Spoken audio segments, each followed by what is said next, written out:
Vatim Radha Kundam Girivaram Maho Radhika Madhavasam Praptayasya Pratita Kripaya Shri Gurum Tam Natosmi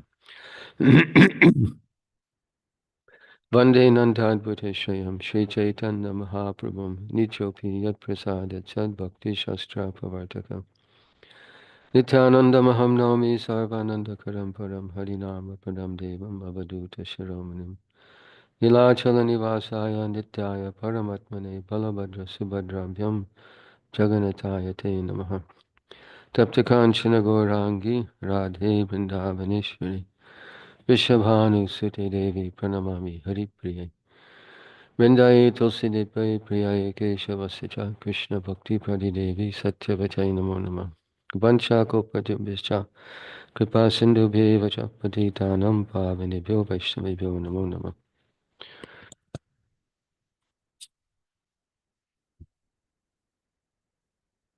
So the topic I was assigned was to speak about deity worship. Deity worship is very important from one point of view. From another point of view, not so important. Let us discuss the important point of view first. It's important because worshiping the deity establishes in our mind that God is a person. He has a form. And worship of the deity is practical application of the verse in Bhagavad Gita, Manmana bhava madbhakto madhyaji mam namaskuru. Manmana, think of the Lord. What is Radha Govinda wearing today?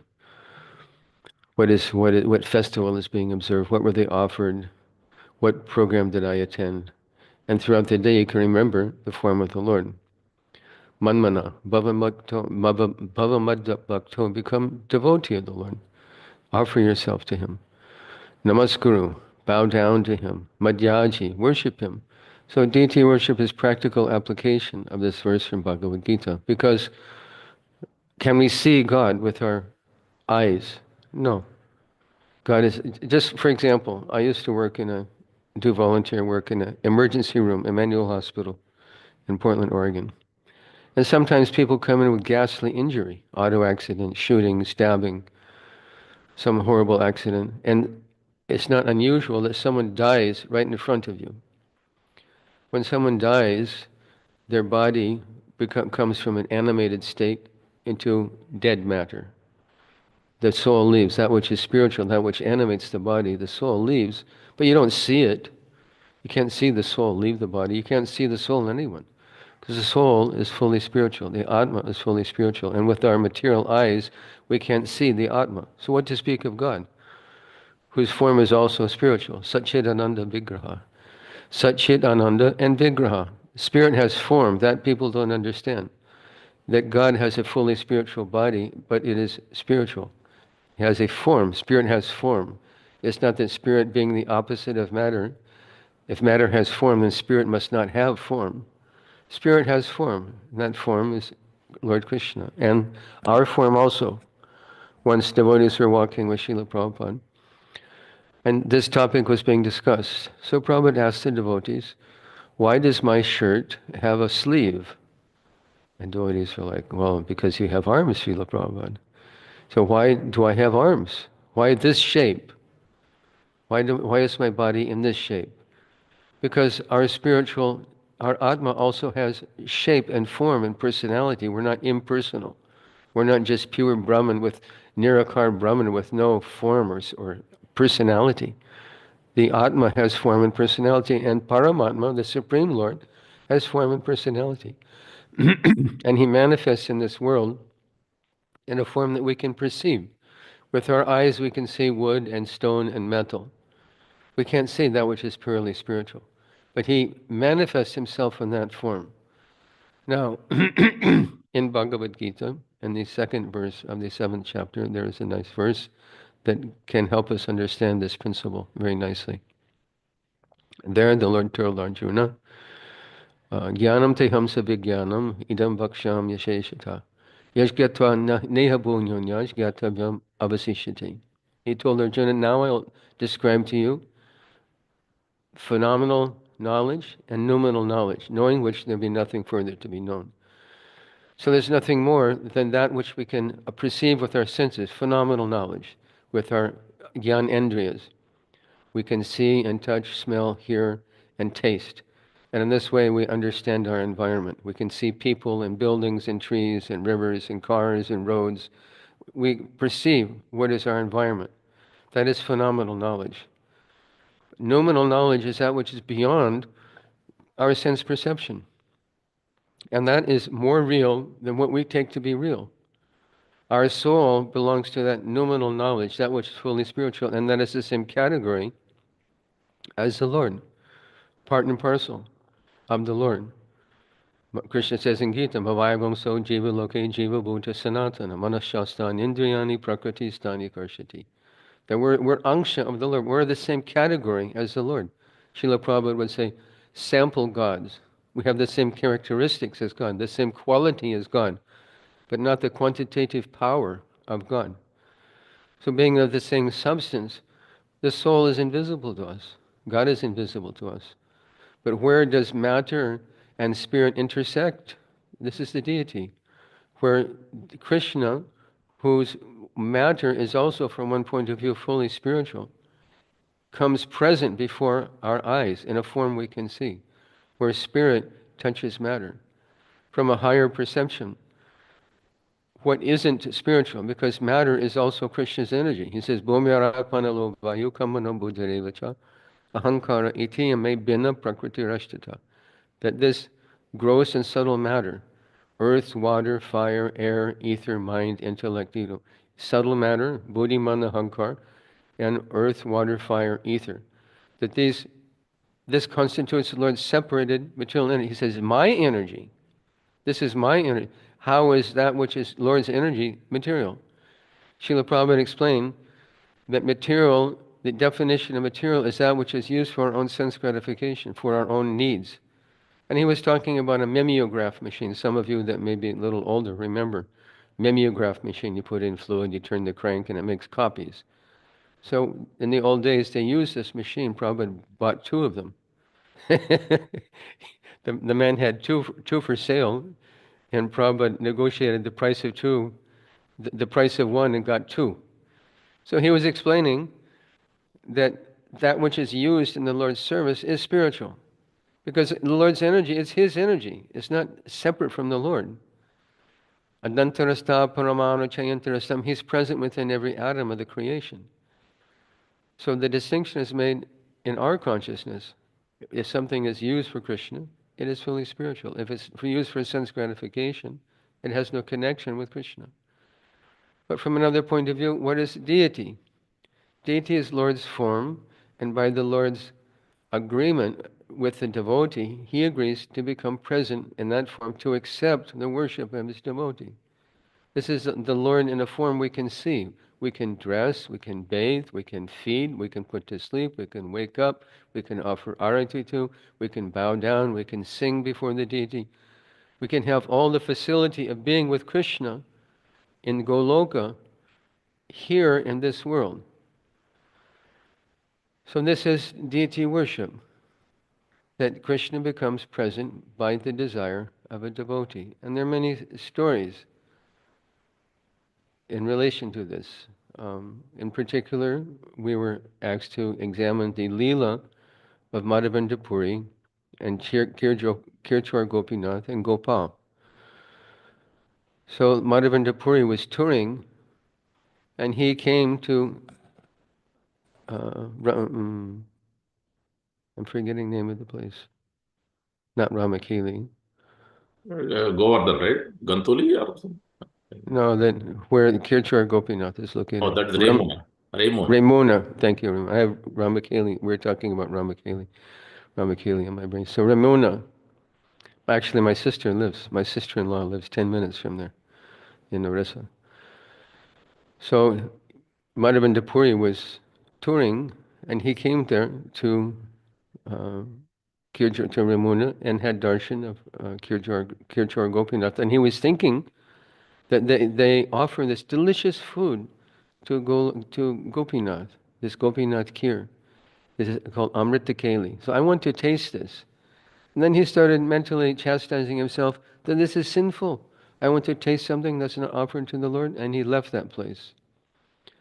So he went to the bazaar, he laid down to take rest, and that night, in dream, Gopinath woke up the pujari, and he said, my devotee, Madhavendra Puri, is staying in the bazaar. I've hidden one pot of kheer behind my chadar. You please wake up and take this kheer and deliver to my devotee, Madhavendra Puri. So the pujari got up, bathed, took the kheer from the altar, washed that place like a nice pujari, and he brought that kheer to Madhavendra Puri. Srila Prabhupada mentions that the pujari was on the same level of spiritual advancement as Madhavendra Puri. The Lord's personally speaking to him, instructing him, take this kheer to Madhavendra Puri. So Madhavendra Puri was keeping that kheer very nicely, and he even broke the pot in small pieces and he was even eating that pot. So he had very affectionate relationship with the Lord. He was in Vrindavan fasting, and Lord came to him as a cowherd boy. So what are you doing? What are you doing? No one in my village fasts. And he brought him a pot of milk. The Lord said, I'm a cowherd boy here. And the lady said that you're some sadhu who is fasting. And Krishna personally brought, and Madhavendra Puri didn't recognize him. Because typically we think God is some faraway, distant, unapproachable personality. He approached Madhavendra Puri. Lord approaches a devotee by love, by devotion. So this is the kind of relationship Madhavendra Puri had with the Lord. So Kirjor Gopinath, he stole Kir, and Gopal appeared in his dream and said, you please go. He was on his way to Orissa to procure sandalwood and chandan, sandalwood and kapoor, camphor, to mix together, to grind together, to put on the body of Gopal, simply because he's feeling hot. So Madhavendra Puri was an elderly person, and he bought a huge stock of sandalwood, many pounds, like 50 pounds, 80 pounds of sandalwood and camphor. And he was to bring it all the way back from Orissa to Vrindavan to grind and smear on the body of Gopal. But Gopal, being merciful, said, actually, you stay at Ramuna and you grind this sandalwood and offer to Gopinath. And by offering to Gopinath, my body will also be cooled. So this is the beautiful relationship that Madhavendra Puri had with the Lord. And we can have that relationship also. It's not that this is some unapproachable phantasmagoria, but the same thing, the same bhakti we're practicing and is being practiced by these great devotees. So we have to learn to treat the Lord as a person, not as a deity. Same thing in the relationship with Sakshi Gopal. That Sakshi Gopal, you know the story, he appeared as a witness to protect the dharma of his devotee. And that he was arguing with the devotee, I can't go with you, I'm a deity.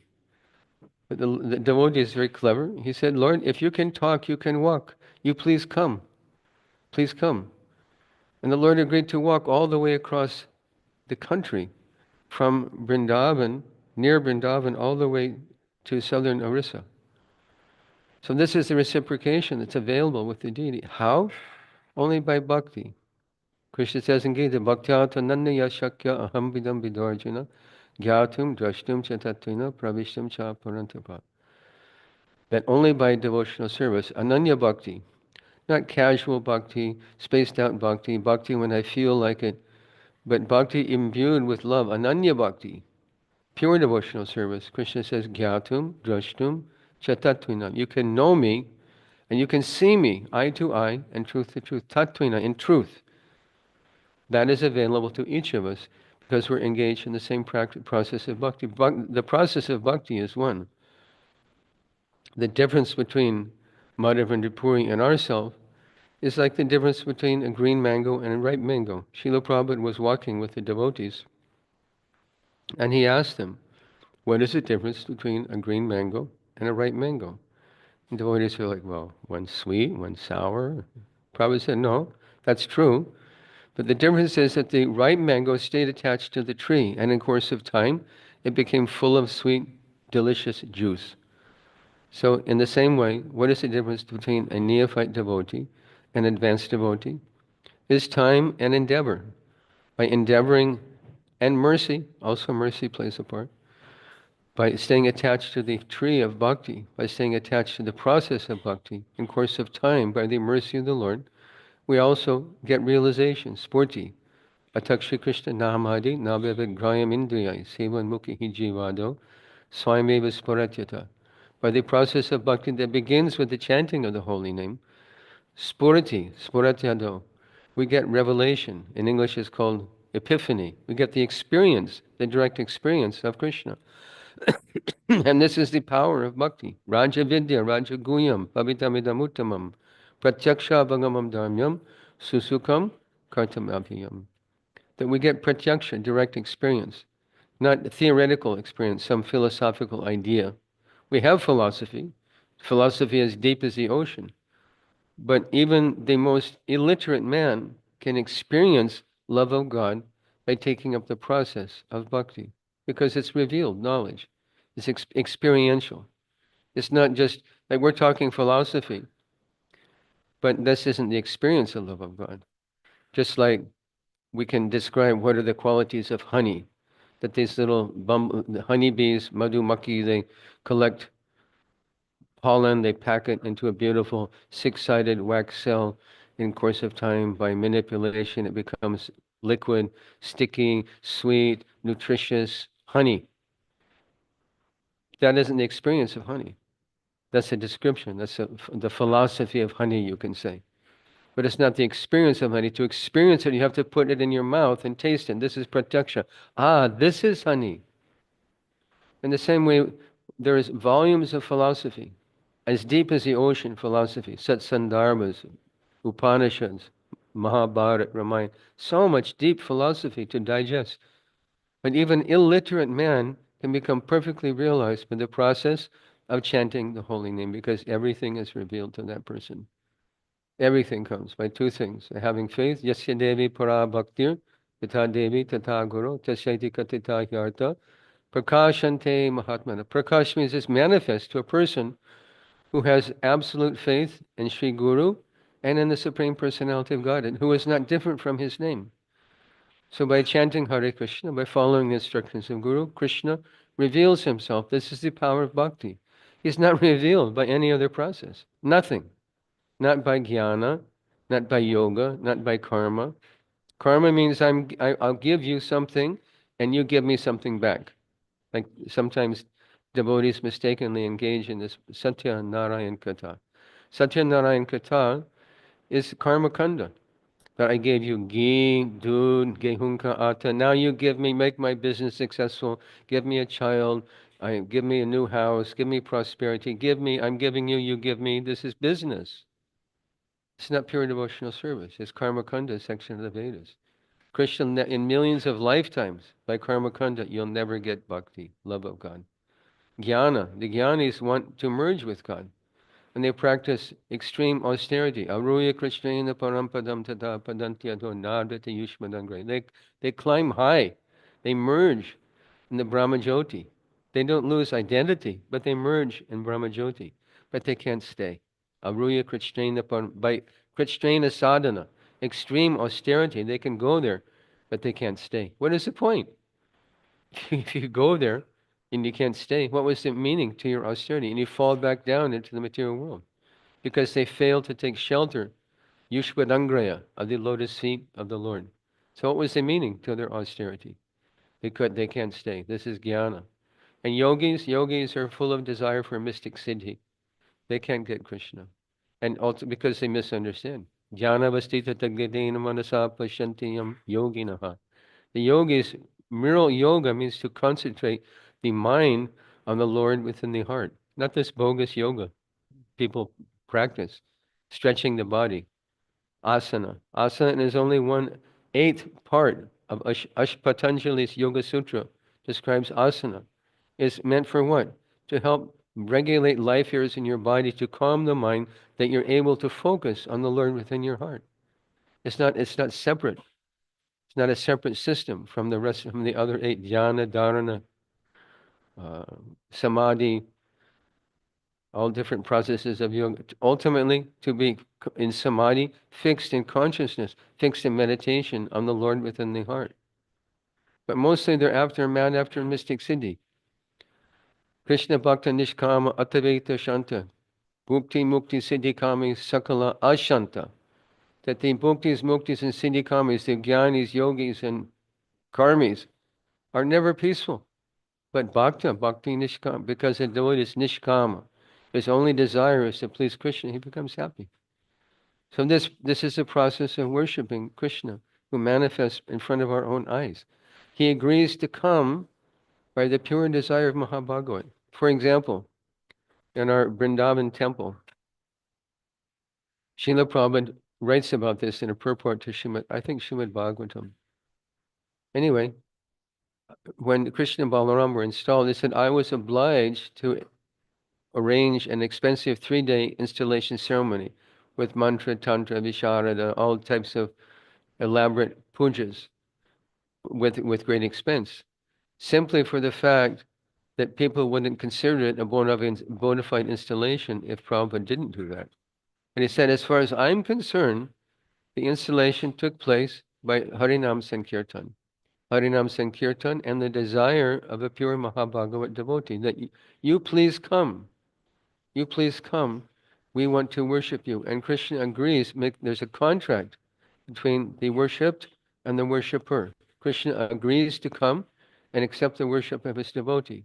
When invited by the pure devotee, by the assembly of devotees, Krishna agrees to come.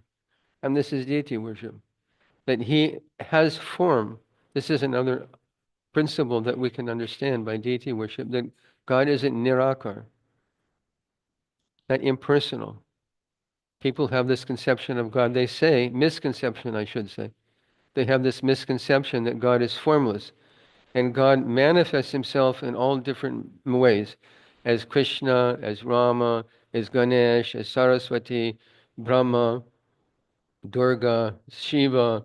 Just take your pick. It's a box of chocolates. Take your pick. It's all the same. It's not the same. And they don't all come from Brahman. Rather, Krishna says in Bhagavad Gita, Avyaktam vyaktam apanam manyate mam abudaya param bhavam janato mamavyayam anutamam. That unintelligent persons think that I am manifest from the unmanifest. Krishna has no origin. Anadir adir govinda sarva karana karanam. Krishna is the origin of everything. Aham sarvasya prabhavo matas sarvam bhavat iti matva bhajante mam buddha bhava samanditaha. Krishna is the source of everything. He has no origin. Brahman has its origin. Krishna says, Brahmano hi pratishtaham amritasya vyasya cha shashvatasya cha dharmasya shukasya kantikasya cha. That Brahman rests upon me. Not that I am the product of Brahman. Krishna says, someone who thinks that I come from avyakt, avyaktam vyaktam apanam, that I manifest from the unmanifest, they are abudaya, stupid. So Krishna is a person, and having a relationship with the deity fosters that relationship, helps us understand that God is a person, and I can have a relationship with him. I can dress him, I can feed him, I can bathe him, I can wake him up, put him to sleep, do the same things that the residents of Goloka are doing in the kingdom of God. It's an extension, you can say. Prabhupada would say, that is, what is the word he used? Probationary stage. Embassy? Probation. Yeah. Just like if there's a prisoner who makes some offense, he's put in prison. After he's finished with his sentence, then he's put on probation. He has to stay in a halfway house. He's not in material society, but he's not free from the law either. So this is our position in bhakti. We're not free from the modes of material nature. We can still fall down, but we have one foot in the spiritual world. Krishna says, you're going back to Godhead. At the end of, if we just keep doing what we're doing, we go back to Godhead. But between that time and now, we can fall. Srila Prabhupada would say, many a slip twixt the cup and the lip. So you're almost there, and you can slip. So if we're careful, then entering the kingdom of God is our birthright. It's meant for us. It's our real home. So we can go back there and engage in the same activities that we're doing here in the kingdom of in the material world, worshiping Krishna, being with Krishna. But in the spiritual world, we're not burdened by matter, burdened by material body, because material body is nothing but a burden. We become sick, we become full of anxiety, we get old, ultimately we die. Even daily maintenance of the body, evacuating, cleaning, bathing, brushing teeth, brushing hair, just body is a burden. Any way you look at it, body is a burden. We're not burdened with material body in the kingdom of God. We have fully, Krishna says mad bhavam. You get a body like my body, spiritual body, and relate to the Lord in a fully spiritual way and engage in the same activities as we do here. We will do there. That's why Srila Prabhupada said pujari. The pujari is the most fortunate person because he's always with Krishna. He's a liberated soul. He's waking Krishna up, he's putting Krishna to sleep, he's feeding, dressing, bathing. It's an intimate service to the deity, massaging. Such intimate service to the deity. As he's doing here, he will do there. He's a liberated soul. So Krishna extends himself into the material world in the form of the deity, an intersection of spirit and matter, where we can relate to spirit in a form that we can relate to with our material body. So when we treat Krishna as a person and pray to him, Prabhupada said that the temple manager should present the expenditure every day, the income, the expenditure, how many books were distributed, what was the income, and speak to Krishna like you're the proprietor of this temple, and you give a report to Krishna. When we treat him as a person, then he will manifest his personality to us. But if we treat him as a deity, then he'll remain a deity for millions of lifetimes. The pujari in this Sakshi Gopal Leela said, Pratima nahi tumi sakshat brajendra nandana. Pratima nahi tumi sakshat brajendra nandana. Then I'm not a deity. Sakshat brajendra nandana. I'm directly the son of Nanda Maharaj. And if we have that vision, how happy we'll be. How enthused we'll be to worship the deity. Same thing with holy name. When will that day come when we experience Krishna and the holy name? It's not just a meaningless repetition of sounds. It's God's name, and He's present within His name. He's present in His deity. He's present within every atom. Where isn't there Krishna? Krishna is everywhere, but we're like blind men. We're like a man drowning in water. He's drowning in it, and he's saying, "Where is water? Where is the water?" So we're like, "Where is God? Where isn't God?"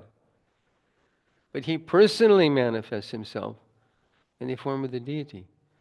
So we should take advantage and worship deity nicely, following in the footsteps of Madhav and Puri. There's a nice verse I wanted to read also. Prabhupada wrote, by chanting the holy name of the Lord, one can reach the platform of love of God. One might ask, what then is the necessity of being initiated? The answer is that even though the chanting of the holy name is sufficient to enable one to progress in spiritual life to the standard of love of God, one is nonetheless susceptible to contamination because of possessing a material body. Consequently, special stress is given to Archana Vidhi, deity worship. One should therefore regularly take advantage of both the Bhagavat process and the Pancharatriki process. So Bhagavat process means Harinam, book distribution, Kirtan. This is Bhagavat process. And Pancharatriki process means opening temples, worshipping the deity. On the logo designed by Srila Bhaktisiddhanta Saraswati Thakur, he has both Bhagavat Vidhi and Pancharatriki Vidhi. On one side, printing press, mridanga, and books, and kartal mridanga, printing press and books. Bhagavat Vidhi, preaching, expanding the mission. On the other side, he had a picture of arati tray and deity, Pancharatriki Vidhi. So these two processes are like train tracks, parallel train tracks that lead directly to Goloka. So we should see it in that way, that they should go on simultaneously. Bhagavat Vidya is complete in itself. It's a complete process in itself. Simply chanting Hare Krishna and expanding the mission. It's a complete process. But for expanding the mission for the masses of people, we build temples to inspire them. Like, why are we building this huge multi-crore temple here, Temple of Vedic Planetarium in Mayapur? Simply to attract people, to impress upon them that God is a person, to overwhelm them with the beauty and opulence of God, and inspire them to take up the process, Bhagavat Vidhi, of chanting Hare Krishna. That is the objective. That one day, one blessed day, someone becomes inspired enough to pick up a japa mala and begin to chant the holy name. So this is our process. So there's many nice stories also of in regard to deity worship. Here in Rajapur, I think many of you have been. It's a beautiful Jagannath temple. Many amazing stories took place here in Rajapur. There once two rickshawwalas came to the temple, both Muslims. They came to say, what is this? What are they doing here? Now in Islam, they completely reject deity worship. They say this is haram. This is abominable. This is an offense to God. They say offense to God. So the Pujari, being kind, offered both of them Jagannath Mahaprasad. One of them very humbly took Jagannath Mahaprasad. The other threw it on the ground, stepped on it, said, this is haram. We don't eat this stuff. This is nonsense. That night in his dream, Balaram came to him, and he was mercilessly beating him. And Subhadra was standing there saying, kill him, kill him. He's offended Jagannath. He's offended my brother. Kill him. And Jagannath came and said, no, no, let him go. It's all right. His first offense, let him go. Be merciful. So the next day, that same rickshawala came to the Pujari in a very, very humble mood with some flowers and fruits and offering to the Pujari that you please give this to your whatever, and especially to the white one, give something to the white one. So many beautiful stories how Jagannath dealt with his devotees. Another time, there were some jackfruit thievery going on. One of the farmers in the area was very disturbed that someone was stealing jackfruit from his trees. And one day he almost caught them. He saw two boys running. They jumped over a fence and escaped. And he noticed that stuck on the fence was a piece of torn cloth. That when they jumped over the fence, a piece of cloth was torn and stuck to the fence. So we thought maybe the pujaris, the whole community comes to the temple there, that Jagannath Mandir. I'll see if the pujari might recognize who this cloth belongs to. It's sort of unusual cloth. So he took it to the pujari and showed it to him. He said, do you know whose cloth this might be? Pujari was quite astounded. He said, come. He took him to the pujari room and showed him Jagannath's dress with a piece of cloth, exact pattern and exact same size, missing from his dress. Jagannath and Balaram were out stealing jackfruit. Another time, there was a young girl. She was looking at Subhadra's brooch, a beautiful ornament on Subhadra. She's looking here and there. She thinks, I want to steal this. How can I steal this? No one's here. She walks up on the altar. She went to grab that brooch, and Balaram smacked her, knocked her right off the altar. So many beautiful stories about our Rajapur Jagannath. Sakshi Gopal, we discussed Sakshi Gopal, how he became a witness for his devotee. There's also a nice story about the king. There's a king in South India. He wanted his daughter to be married to Purushottam Dev, the king of Puri. And when he went to observe the activities of the king to see if he was a suitable bridegroom for his daughter, he saw the king sweeping the road in front of Jagannath. And he thought, impossible, I'll not allow my daughter to be married to a sweeper. So this news came to King Purushottam Dev. And he was very offended, and offended that on behalf of Jagannath also, because this is the most auspicious thing. The highest position to sweep for Jagannath is the highest position. And this is the tradition to this day, that at Rath Yatra the king takes a broom with a golden handle and sweeps the road in front of Jagannath, showing his submission, his bhakti for Jagannath. So the king said, "I'm not," and King Purushottam Dev was very offended. So he decided, "I'll wage war. I'll go take her." So he invaded the kingdom. But he didn't ask Jagannath's permission. He didn't get blessing of Jagannath, so he lost the war. So he came back very downtrodden, feeling very bad. And he came in front of Jagannath and begged mercy. So he went back second time, defeated the king, kidnapped the daughter, and made her his slave, and married her, ultimately. Not his slave, he married her. So Jagannath's blessing is everything in our life.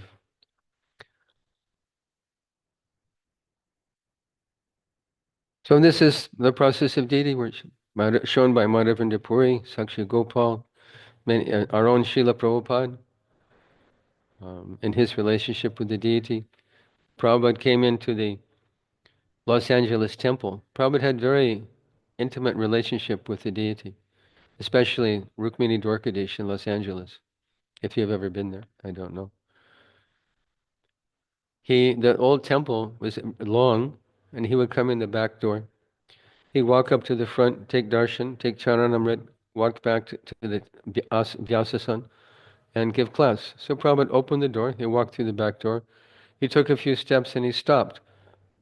And he said, "There is something in Krishna's eye." Not in the large deity Rukmini Dwarkadish, but Rukmini Dwarkanath, the small breast Utsav deity. So there is something in Krishna's eye. So the Pujari went up close and he looked at the deity and said, "No, Srila Prabhupada, there's nothing there. Nothing is there." Prabhupada said, "Yes, there is something in Krishna's eye. Look closely." So the Pujari went and looked very closely, and there was a tiny fleck of tilak left in deity's eye from bathing, because the system of bathing the brass deity is to take lemon and gopi chandan and polish the deity to a bright, lustrous finish. And they neglected, and a small piece of tilak was stuck in. How can Prabhupada see? Impossible. What is happening? Krishna is telling Prabhupada within his own heart that your disciple has done a very bad job, and he's left tilak in my eye. You please do something about it. Krishna would talk to Prabhupada. A similar story narrated by His Holiness Sachinandan Swami. He was a new bhakta at the time, and he was in great mental distress. He was a new bhakta, and as new bhaktas sometimes are, he was in great mental distress. His father was on his deathbed, and there was a system in the family that whatever last request a dying person made to you, you are obliged to fulfill in your life. So he knew that if I go to see my father on his deathbed, he will tell me, he will order me, leave Hare Krishna, leave ISKCON. So he thought, how can I go see him? But he's my father, he's dying, how can I not go see him? So this anxiety was raging in his mind. His old girlfriend was calling him, telling him, "Oh, I miss you, when are you coming back?" So these things were disturbing his mind, and his service was to clean Krishna's plates. The system is, the Balbhog offering is made, the plates come off the altar, the plates are washed, the curtain is open, and Darshan Arati is there. So he's washing Krishna's plate, but just running through it carelessly, not cleaning nicely, leaving prasadam on the plate, not washing completely. So the curtain is open, Prabhupada was standing there, and he said to the temple president, "Who is washing Krishna's plates? He's doing a very bad job, you please correct."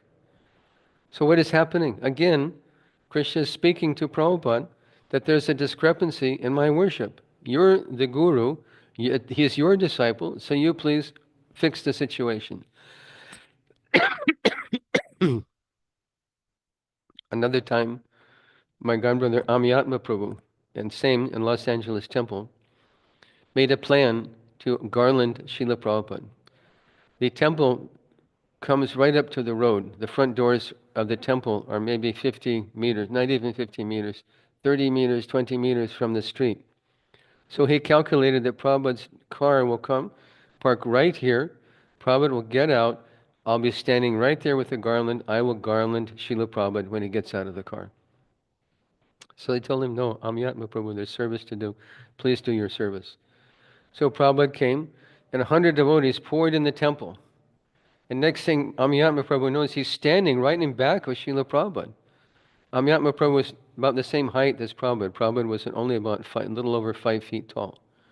So he's standing right in back of Srila Prabhupada, and Prabhupada's standing in front of Rukmini Dwarkadash, and he's speaking to the deity. He can hear every word Prabhupada's saying to the deity. And Prabhupada's asking Dwarkadash, I see you're wearing a very beautiful outfit. Do you have many outfits on this? Are you pleased with the service these seamstresses are offering to you? Are you pleased with these outfits? And then silence. Because Amyatma's not hearing Krishna. He only hears Prabhupada. He doesn't hear Krishna. And then Prabhupada says, are they offering you nice bhoga? Are you getting nice, delicious offering? Are you happy? Are you pleased with that? Then silence. And the preaching. Is it preaching and book distribution going on? Are you satisfied with the devoted service to you, dear Lord? Prabhupada's talking to the deity, and the deity is answering him. Prabhupada had a very intimate relationship with the deity. And we can have the same relationship if we cultivate it. That he is a person, he's right in front of me. Why don't I cultivate this relationship? Because Bhaktisiddhanta Saraswati Thakur spoke of a very important point. He called Drig Drishya Bichar. Drig Drishya Bichar. The understanding of seer and seen. Typically, when we see people coming to the temple, they want to see the deity. I want to see the God. And everybody pushes and shoves, I want to see the God. This is not darshan. Darshan means that we're seen by the Lord, that you present yourself in front of the Lord. Here I am, I'm your devotee. Please accept me as your devotee. Please bless me with devotional service. Allow me the blessing to engage in your service. Not that you just look, okay, I saw the deity. What did you see with your material eyes? What did you really see? Not much. But they think this is darshan. Darshan means to be seen by the deity. This is actual darshan. So we should take note of that and establish relationship with the deity. If you don't live nearby a temple, one should have deity at home. Prabhupada said for grihastha devotees to maintain purity in our sadhana, that deity worship is, he said, obligatory. One is obliged, we are obliged to have some kind of deity worship, which means we have a regular schedule. You get up, you offer Mangal Arti, offer some bhoga, offer whatever food, yat kuroshi yadashansi, yashahosi dadasi, yat tapasyasi kuntaya, mat kurishva madarpanam. This is the practical application of this verse. And whatever you eat, whatever you offer, give away, whatever austerity you perform, do this madarpanam as an offering to me, Krishna says. So Prabhupada said deity worship for grihasthas is obligatory. If you don't live near a temple, have some deity worship at home. Invite devotees to come, have a little abhishek, pray to the Lord, you please come and accept our service. Serve the Vaishnavas and serve your deity at home. Offer whatever food you eat to your deity. Sit in front of your deity and chant Gayatri, chant Maha Mantra, do kirtan for the pleasure of the Lord. Offer whatever gift you receive, whatever new cloth comes into your house, offer to the Lord. Whatever new fruit comes into your house, offer to the deity. Offer yourself, Atmanivedanam, that I'm your property, this is your house. Bhaktivinoda Thakur said, Manasa deho geho yokichumor arpilantua pade nandakishore. That whatever little bit is mine, my body, my mind, my house, I offer to you, Nandakishore, O beloved son of Nanda Maharaj, Krishna. So where do we direct that activity? To the deity. What if you want to offer the Lord Rasgula? Do you just like take them and toss them in the air? Hey, Bhagawan, here's Rasgula. No, there's a system. There's a system to offer delicious food to the Lord. Pancharatriki Vidhi. A system by which Narada Muni gave how to offer something to the Lord. What is the system? With Achman and Mantra and Tantra and Arati, there's a system to offer something to the Lord that He will accept. Of course, this is an sadhana practice. One may offer in Raga Marg also. Like there's a story of Mukunda's son, Raghunandan. Actually, we went to this temple. It's a beautiful temple not far from Mayapur, where the Gopinath deity, Gopal deity, was being worshipped by Mukunda. He had to be out on some business, so he instructed his son that you please take over the deity worship, and this is the system. You put the bhoga on the plate, you ring the bell, and you request Gopal, you please eat. So his father went, and Gopal and Raghunandan followed his father's instruction to the letter. But he looked at the bhoga is still there. He said, Gopal, eat. Gopal, eat. He's insisting, not by formality, by mantra, but he's ordering Krishna, as Mother Yashoda would order, that you sit and eat. So Gopal picked up and began eating, and he ate everything. When his father came home, he said, okay, Raghunandan, give me Mahaprasad. It's been a long day. Please give me Mahaprasad. He said, what Mahaprasad? Gopal ate everything. What? He was very astonished. How is this possible? My son is a very good boy. He wouldn't lie to me. Where is the Mahaprasad? No, Gopal ate everything, Father. So he said, you make another offering. So Raghunandan took up the responsibility to make another offering, and Mukunda hid behind a pillar. And as he watched, Gopal began to, he put laddu in his mouth, and he saw that Mukunda is watching, he put the laddu down. So Chaitanya Mahaprabhu asked, Mukunda, who is the father and who is the son? Are you the father of Raghunandan, or he is your father? Mukunda said, he is a great devotee. He is my father. He is superior position to me. He has this wonderful relationship with Gopal. So we can have this relationship if we cultivate it. We have to cultivate it, because this is a process of sadhana, cultivating relationship with the Lord, who appears in our own home by the plea of his devotee. I want to worship you. I want to please you. I want to offer you something. I want to be accepted by you. Patram pushpam palam tam yo me bhaktya parachati. Tadaham bhakti paritam ashnami parayatam. Ashnami means Krishna, I eat. If you offer with devotion. What is Krishna actually eating? He's eating our devotion. Does he need fruit, flowers, water, and leaves? No, billions of unlimited gallons of water are there. Atlantic Ocean, Pacific Ocean, Indian Ocean, Caspian Sea, Mediterranean Sea, Red Sea, this sea, that sea, the other sea. What does Krishna need? Water? Does he need flowers and fruits? The trees are overburdened with flowers and fruits in a particular time of year. What does he really want? Yome bhaktya parachati. He wants our devotion. This is the only thing Krishna can't demand of us. You can't demand someone to love you. It's not love.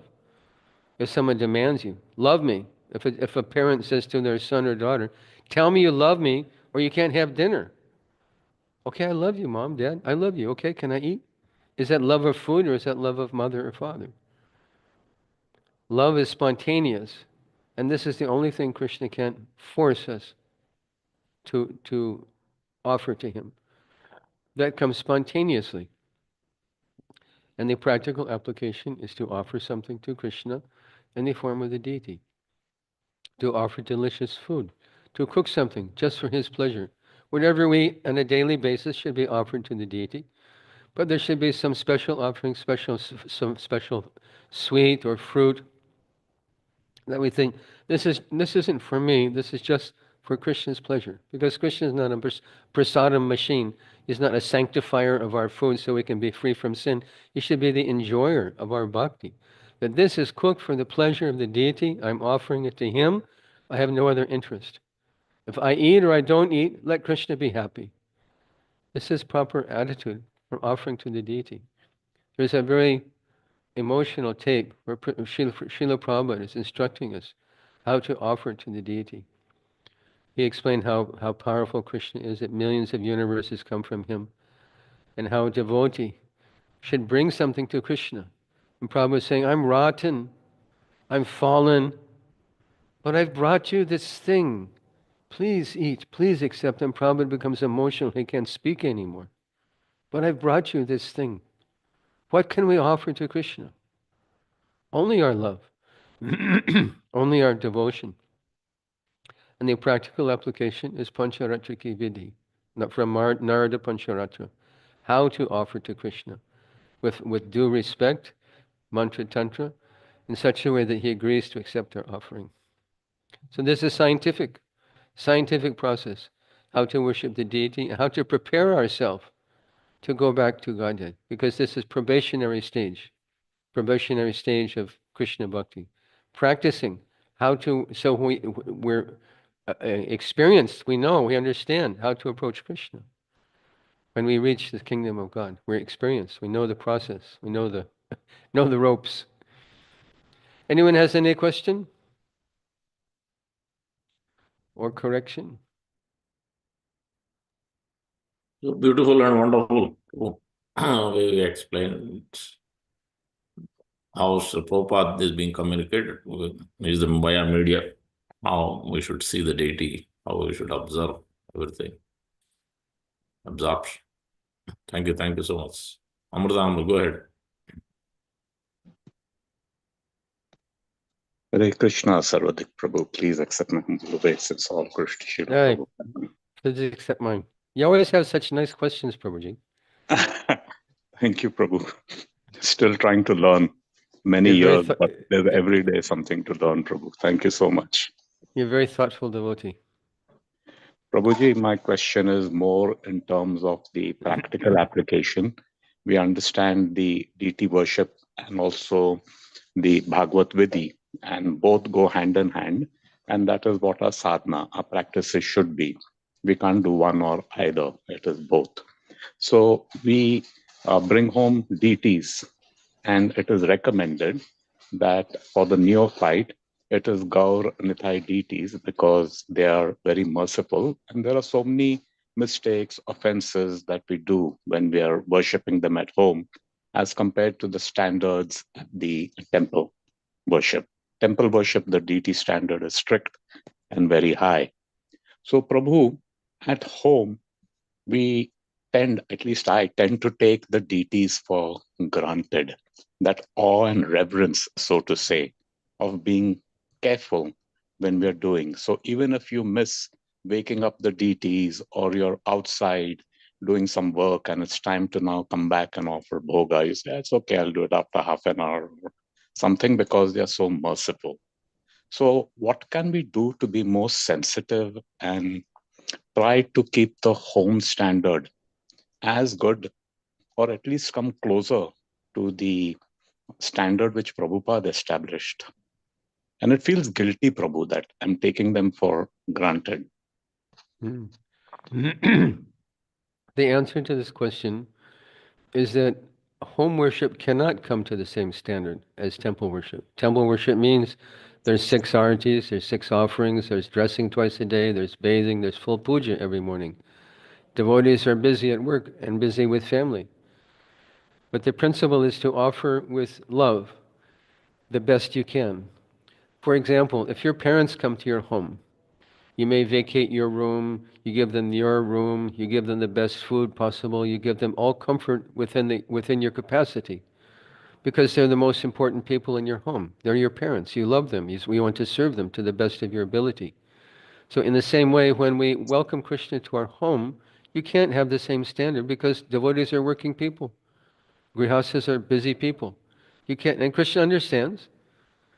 So we serve Krishna with a feeling of accommodating him, of worshiping him as the most important person in the home, as the proprietor of our home. And if the offering at a temple, if offering is 1 minute late, this is offense. Everything has to be there. The shringar has to be there. Arati has to be there, Bhoga has to be there, Dupam, Deepam, Naivedyam, everything has to be there.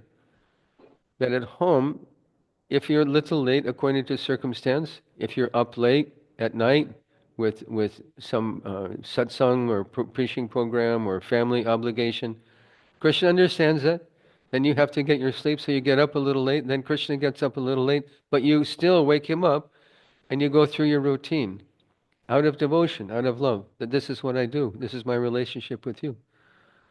So Krishna understands the difference between worship in the temple and worship at home. Home worship is more like Raga Marg, where we worship Krishna with love. Prema Pujari Radhe Sham Sham Sham. We worship with love. Our worship of the deity is worship of love. That he is our family member. That he eats first. He eats the best food we can arrange. He sleeps. He has his bed. He has his altar. Make a place. Don't keep him in a little closet or something. Make a nice place. He made a nice home for you. Make a nice place for him. Offer him the best food you can. And that mood of devotion, of dedication, is more important than the opulent mood of Aishwarya Bhav that is shown in the temple, where Krishna is worshipped. Actually, Prabhupada said we worship Radha Krishna in the mood of Lakshmi Narayan. Radha Krishna worship is Raga Marg. So understanding that we can't jump to Raga Marg platform, we worship Krishna in the mood of Aishwarya, and of opulence, of submission, of dedication. So as far as possible, that should be at home also, but better to think of him as the most important person in your family, and you give him the very best service you can. When fruits are in season, then whatever fruits are in season, you offer to Krishna. Offer on festival days, you make some special arrangement for offering nice bhoga. Invite devotees to your home. This is very pleasing to the Lord, to your deities, especially Gaur Nitai. You invite people to your home and have Harinam Sankirtan. Prabhupada said regarding Gaur Nitai, just chanting Hare Krishna Maha Mantra in front of the deity, Chaitanya Mahaprabhu, Nityananda Prabhu, Panchatattva, is perfect process, even a picture, even just a picture of Panchatattva. Chanting Hare Krishna in front of them will give you all spiritual perfection. So what is that perfection? That love awakens for the Lord.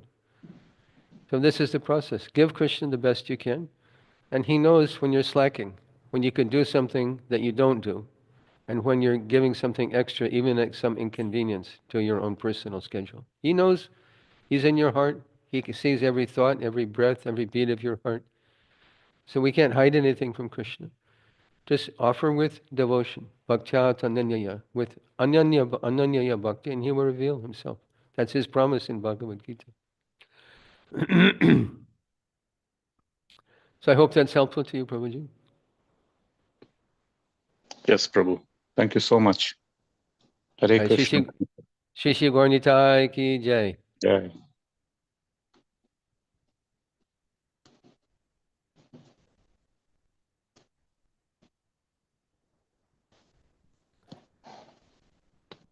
Any other question? Prabhu, if no one has, can I ask a follow-up?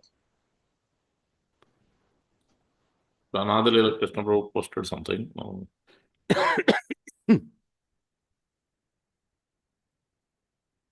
Another Leela Prabhu, you have a question or just... Hare Krishna, Prabhuji. Dandavat Hare Pranam. Krishna. Dandavat Pranam to you, Prabhuji. All glories to Srila Prabhupada. Prabhuji, we have deities at home. And as Amritananda Prabhu said, we follow instructions as much as possible to worship the deities at home and as well as at the temple. How to understand that Prabhupada, in one of the classes where he's initiating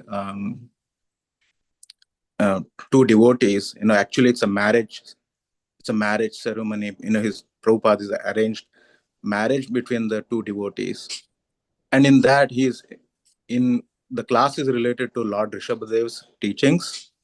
But in that class, he says that in this age, nothing can be executed properly. No yoga, no dhyana, as you said in the class, right? No yoga, no dhyana. And he says even temple worship. The only thing is Harina. How to understand this? Prabhupada wrote in one purport, and we actually read it, that to maintain purity, Bhagavad Gita is in itself perfect process for self. You get everything.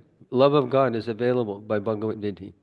But to maintain purity, especially for Grihastha devotees, said that deity worship is compulsory. He used that word compulsory. You must do it. And he mentions that if you don't live near a temple, then you should have deities in your own home. So for that principle of purity, of regulation, of fixing in our mind that he is the property, he is the proprietor of this home, he is the proprietor of my family, he is the proprietor of everything. This Bhaktivinoda Thakur, Manasa Deho Geho, Yokichumor, Arpilantu Apade Nandakishore. I offer everything to you. My body, my mind, my home, my bank balance, my whatever bhoga I purchase, it's all yours, and I'm buying it for you. And this is important because sometimes devotees ask, I have my spiritual life, I have my material life. I have this job, it consumes my life. I'm working 60 hours a week, 70 hours a week, it consumes my life. You know, how do I balance my material life and my spiritual life? Devotees should not live in this duality. That your working life is dovetailed with your spiritual life. You should think, I'm working to maintain my temple. My home is a mandir. I'm working to buy bhoga to offer to my deity. I'm working to feed Vaishnavis and Vaishnavas, my sons and daughters, my wife. I'm working to maintain the mortgage on my temple. Everything is for the deity in my home. And in this way, we dovetail all the activities of our life around the deity. And this consciousness maintains purity in our existence and satisfaction. Not just that I'm just a money-grubbing, materialistic person, I'm getting just to get more and more and more money. It maintains purity in our consciousness, that I'm working for Krishna, I'm Krishna's servant. At work, I'm Krishna's servant. At home, I'm Krishna's servant. At temple, I'm Krishna's servant. When I'm playing, when I'm working, when I'm chanting, when I'm singing, everything is for Krishna. And having deity at home helps us maintain that consciousness. And he is a proprietor. Especially if you live some distance from the temple and it's inconvenient for you to go early in the morning to the temple for Mangalarti. Here in Mayapur, we're 10 minutes from the temple, but we do our morning program here at home. I'm not a big fan of being pushed and shoved by aggressive Bengali pilgrims who have no real connection with spiritual life other than their good fortune to be in Mayapur Chandrodaya Mandir. It's too chaotic. So we have every morning, 4:30 in the morning, we do kirtan for half an hour. We don't do arati, there's only two of us. But we sing Bhaktivinoda Thakur bhajans, Gurvashtakam, Udilu Arana, Jeev Jago, Jai Radhe, Jai Krishna, Jai Vrindavan, and fix our mind to Krishna. Start out the day we start out the day doing japa. But every day we do this program in front of Jagannath in Shalagram. And that's our morning program. We have very robust sadhana, 6-7 hours every day. Dressing the deity, offering abhishek to Shalagram, picking tulsi, picking flowers, decorating. It's a nice life. And this gives regulation.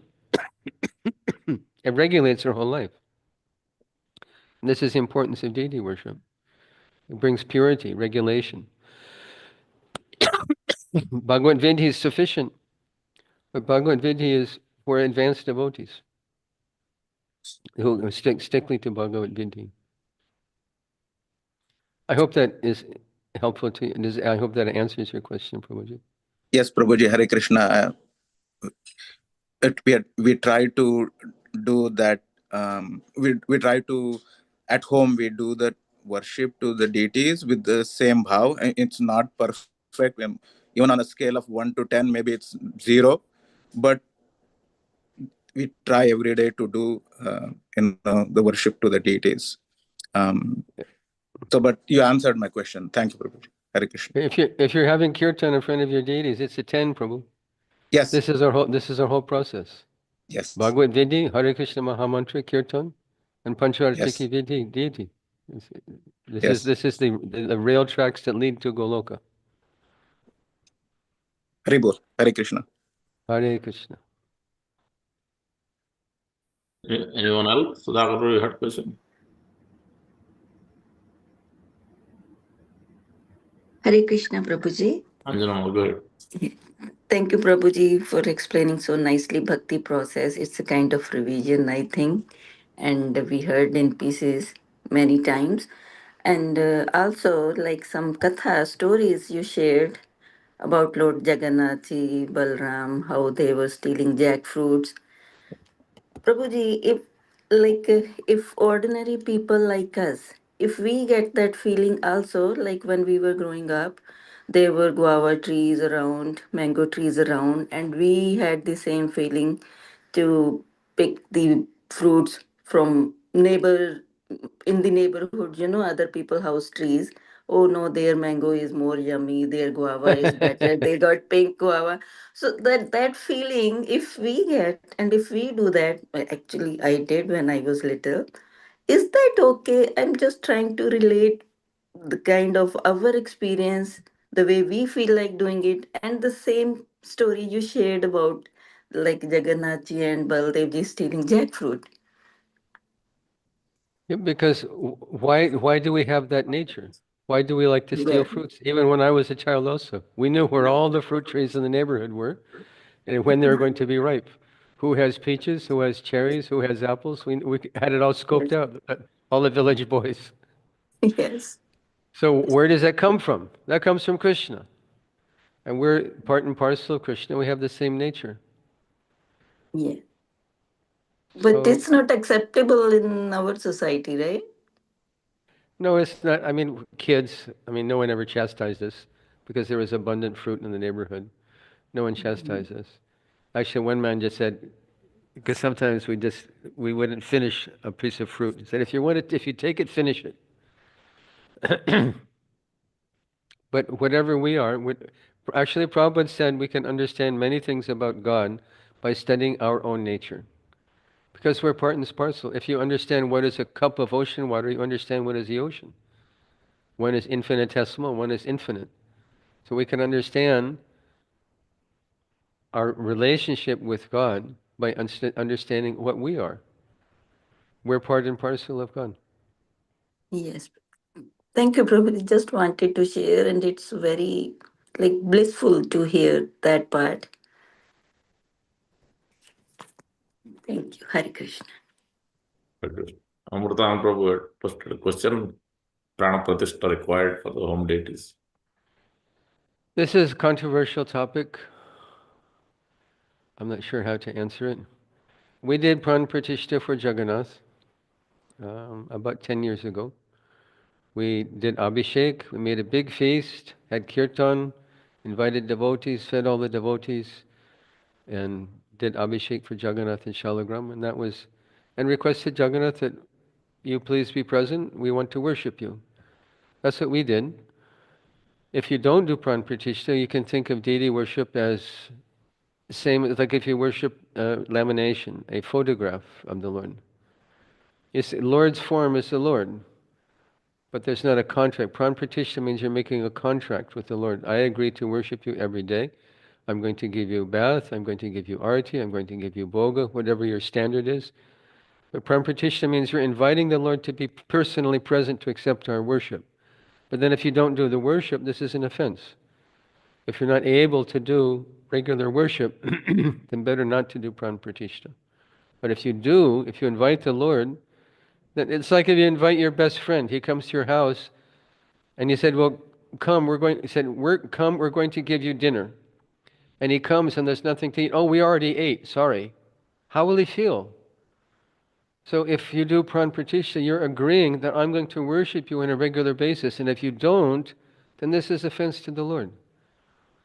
So if you do Pran Pratishtha, if you invite some pujaris and they bathe the deity, they do the ceremony, then be sure you can follow through and worship the Lord regularly. That's the only thing. Otherwise, people say this. There's no more benefit in worshipping the deity as there is in worshipping the emanation. And Krishna is present in his picture, certainly. He's Bhavagrahi Janardana. He accepts the mood of our worship. But if you do pran pratishtha, be sure you can follow through and worship the Lord according to whatever standard you're able to manage. I'll tell you what we do. My wife changes Jagannath dress every Thursday. I do Abhishek, full puja for Shalagram every day. We do full arti every day, one full arti, and we make 2 offerings.